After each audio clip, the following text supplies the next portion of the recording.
আসসালামু আলাইকুম এভরিওয়ান। সারা রাত পড়লাম কি আর পরীক্ষায় আসলো কি? কনটেক্সট হচ্ছে আজকের বিসিবির বোর্ড মিটিং শেষে বিসিবি সভাপতি তামিম ইকবাল জানিয়েছে বাংলাদেশের ওয়ানডে অধিনায়ক মেহেদী হাসান মিরাজকে তারা পরিবর্তন করে তার জায়গাতে বর্তমানে টি-টোয়েন্টি অধিনায়ক লিটন কুমার দাসকে ২০২৭ সালের ওয়ানডে বিশ্বকাপ পর্যন্ত নতুন ওয়ানডে অধিনায়ক হিসেবে তারা দায়িত্ব দিয়েছে।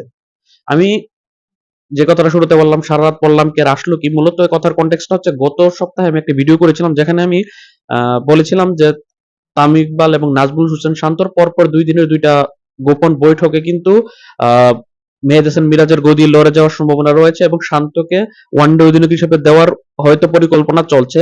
যদিও সেটা ভুল প্রমাণ হয়েছে আমরা, যদিও ওই সময় এই আলোচনাটা আসার পেছনে যৌক্তিক কারণও ছিল, কারণ মেহেদী হাসান মিরাজকে অধিনায়ক থেকে সরানোর পরিকল্পনা কিন্তু প্রায় ১০-১৫ দিন যাবৎ খুব ভালোভাবে চলছিল এবং মেহেদী হাসান মিরাজের সরানোর পেছনে শুধুমাত্র তার অধিনায়ক তো সমস্যা এটা নয়, তার চেয়ে বড় কথা হচ্ছে এবছর মেহেদী হাসান মিরাজ যে ব্যাট হাতে কিন্তু রান পাচ্ছে না, বোলিংটা খুব ভালো করছে। আজকের বোর্ড মিটিং এর শেষে সাংবাদিকদের সাথে আলাপকালে তামিম ইকবালও বলেছে যে মেহেদী হাসান মিরাজ একটা সফল অধিনায়ক ছিল, কিন্তু আমরা তাকে ব্যাটিং আরো বেশি ভালোভাবে দেখতে চাই, যার কারণে আমরা মেহেদী হাসান মিরাজকে অধিনায়কের পদ থেকে সরিয়ে দিচ্ছে। পাশাপাশি বাংলাদেশের সাদা বলে এবং লাল বলে এখন ২ জন অধিনায়ক দায়িত্ব পালন করবে। লাল বলে টেস্টে নাজমুল হোসেন শান্ত অধিনায়কত্ব করবে এবং সাদা বল অর্থাৎ আহ, যেটাকে আমরা ওয়ানডে এবং টি-টোয়েন্টি বলি সেখানে লিটন কুমার দাস অধিনায়ক হিসেবে দায়িত্ব পালন করবে। এখন যদি আমরা একটু লিটন কুমার দাস এবং মিরাজের যদি অধিনায়কত্বের যদি অবস্থানটা দেখি, লিটন কুমার দাস কিন্তু ইতিপূর্বে অধিনায়কত্বের দায়িত্ব ভার পালন করেছে। ২০২২-২৩ সালে মোট ৭টা ওয়ানডে ইন্টারন্যাশনাল ম্যাচে বাংলাদেশকে নেতৃত্ব দিয়েছে, যেখানে বাংলাদেশ ৩টাতে জিতেছে, ৩টাতে হেরেছে এবং একটা ম্যাচ কোনো ফলাফল আসেনি। অর্থাৎ ৭ ম্যাচে ৩ জয় ৩ পরাজয়। অন্যদিকে তার পরবর্তী সময় কিন্তু আমরা নাজমুল হোসেন শান্ত এবং মেহেদী হাসান মিরাজকে নেতৃত্ব দিতে দেখেছি।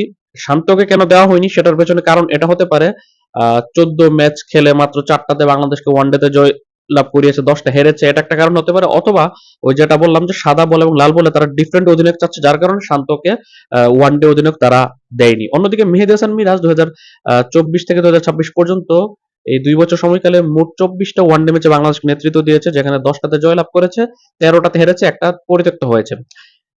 এখন এটা ২৪ ম্যাচের রেজাল্টে ১০টাতে মিরাজ জিতেছে। কিন্তু যদি এবছরের কথা বলি, এবছর ২০২৬ সালে বাংলাদেশের হয়ে যে ১২টা ওয়ানডে ম্যাচ অনুষ্ঠিত হয়েছে, এর মধ্যে মিরাজ ১১টাতে নেতৃত্ব দিয়েছে, বাংলাদেশ ৭টাতে জিতেছে, ৪টাতে হেরেছে। তারপরেও মিরাজকে সরিয়ে দেওয়ার কারণ হচ্ছে এবছর মিরাজের ওয়ানডেতে পারফরম্যান্স ভালো না ব্যাট হাতে। ১১ ম্যাচ খেলে করেছে মাত্র ৯৯ রান, ১৬ এভারেজ এবং ৬৭ স্ট্রাইক রেটে। বল হাতে ভালো বোলিং করেছে, ১১ উইকেট শিকার করেছে মাত্র ৪.০৩ ইকোনমি রেটে। এবং কি আজকে সাংবাদিকের সাথে আলাপকালে তামিম ওই কথা বলেছে যে তার বোলিংটা আমরা ভালো পাচ্ছি, কিন্তু তার ব্যাটিংটা আমরা ওইভাবে পাচ্ছি না এবং আমরা একজন ক্রিকেটার তামিম মিরাজকে চাই, যার কারণে অধিনায়ক মিরাজকে তার দায়িত্ব থেকে অব্যাহত দিয়ে লিটন কুমার দাসকে দেওয়া হয়েছে।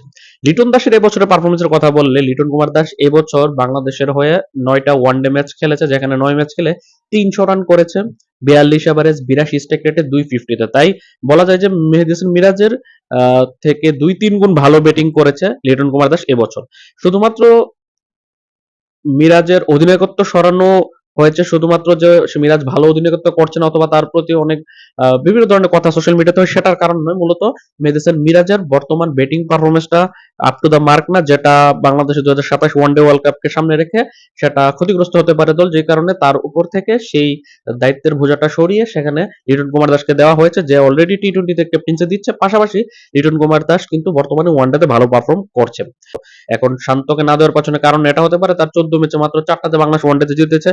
এটা এর চেয়ে বড় কথা হচ্ছে ওই যেটা তামিম যেই কারণটা দেখালো সাদা বল লাল বলে আলাদা আলাদা অধিনায়ক, সেই হিসাবে যেহেতু লাল বল টেস্টের একটা নির্ভরযোগ্য অধিনায়ক শান্ত, যার কারণে লিটনকে আহ, সাদা বলে অর্থাৎ ওয়ানডে ফরম্যাটের অধিনায়কত্ব দেওয়া হচ্ছে টি-টোয়েন্টির পাশাপাশি। লিটন কুমার দাসও কিন্তু ওয়ানডে দলের নিয়মিত ক্রিকেটার ছিলেন না। ২০২৬ সালে হয়তো আমরা তাকে দেখছি যে নিয়মিত বাংলাদেশের হয়ে ওয়ানডে খেলছে। এবছর যে বাংলাদেশ ১২টা ওয়ানডে ম্যাচ খেলেছে, এর মধ্যে ৯টি সে খেলেছে, শেষ দিকে ইনজুরির কারণে কিছু ম্যাচ খেলতে পারেনি টি-টোয়েন্টি টেস্টে। এখন লিটন কুমার দাস এই টানা ৯টা ম্যাচ খেলা, অর্থাৎ অস্ট্রেলিয়ার বিপক্ষে ৩টা ওয়ানডে ম্যাচ, এর আগে এটা জুনে হয়েছে, এপ্রিল মাসে নিউজিল্যান্ডের বিপক্ষে ৩টা ওয়ানডে খেলেছে, মার্চে পাকিস্তানের বিপক্ষে ৩টা ওয়ানডে খেলেছে। এর আগে কিন্তু 6 মাস আগে গত বছর জুলাইয়ের 2 তারিখ খেলেছিল কলম্বোতে শ্রীলঙ্কার বিপক্ষে একটা ম্যাচ। তারও 6 মাস আগে 2024 এর 12 ডিসেম্বর ওয়েস্ট ইন্ডিজে খেলেছিল তার শেষ ওয়ানডে। 2024 সাল এবং 2025 সালের জুলাই পর্যন্ত, অর্থাৎ এই বছর 2026 সালে সে জাতীয় দলে প্রপার কামব্যাক হওয়ার আগের যে 10টা ম্যাচ ইন্টারন্যাশনাল ওয়ানডে ম্যাচ খেলেছে, সেখানে সে 10 ম্যাচ খেলে একটা 50ও করতে পারেনি। 4টা ম্যাচে ডাক মেরে 0 করে আউট হয়ে গেছে। 7টা ম্যাচে সিঙ্গেল ডিজিট আউট হয়েছে, অর্থাৎ এই 4টা শূন্যর পাশাপাশি আরো 3টা ম্যাচে সিঙ্গেল ডিজিট আউট হয়েছে। 7 ম্যাচে সিঙ্গেল ডিজিট আউট হয়েছে।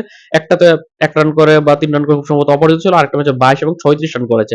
সেই হিসাবে কিন্তু লিটন কুমার দাস নিয়মিত ক্রিকেটার না, ঠিক আছে, অনেক সিনিয়র ক্রিকেটার, কিন্তু নিয়মিত ক্রিকেটার হিসেবে অধিনায়কত্ব পায়নি। মূলত এবছর লিটন কুমার দাস যখন জাতীয় দলে ওয়ানডেতে কামব্যাক করেছে এবং তাকে মিডল অর্ডারের দায়িত্ব দেওয়া হয়েছে 4-5 নম্বর পজিশনে, সেখানে দুর্দান্ত ভালো পারফর্ম করেছে, যেটা বললাম 9 ম্যাচে 300 রান করে। তাই সবকিছু মিলিয়ে এবছরের তার পারফরমেন্স কি মূলত বিবেচনা করা হচ্ছে। পাশাপাশি যেহেতু টি-20 ফরম্যাটে সে নেতৃত্ব দিচ্ছে, যার কারণে তাকে ওয়ানডেতে দায়িত্ব দেওয়া হয়েছে বলে আমার মনে হয়। কারণ শান্তরও কিন্তু এবছর ওয়ানডেতে ভালো পারফর্ম রয়েছে, তারপরও শান্তকে কেন দেওয়া হয়নি সেটার পেছনে কারণ হয়তোবা শান্তকে তারা টেস্ট ফরম্যাটে দেখতে যাচ্ছে, পাশাপাশি ওয়ানডে ফরম্যাটের জন্য আলাদা অধিনায়ক চাচ্ছে।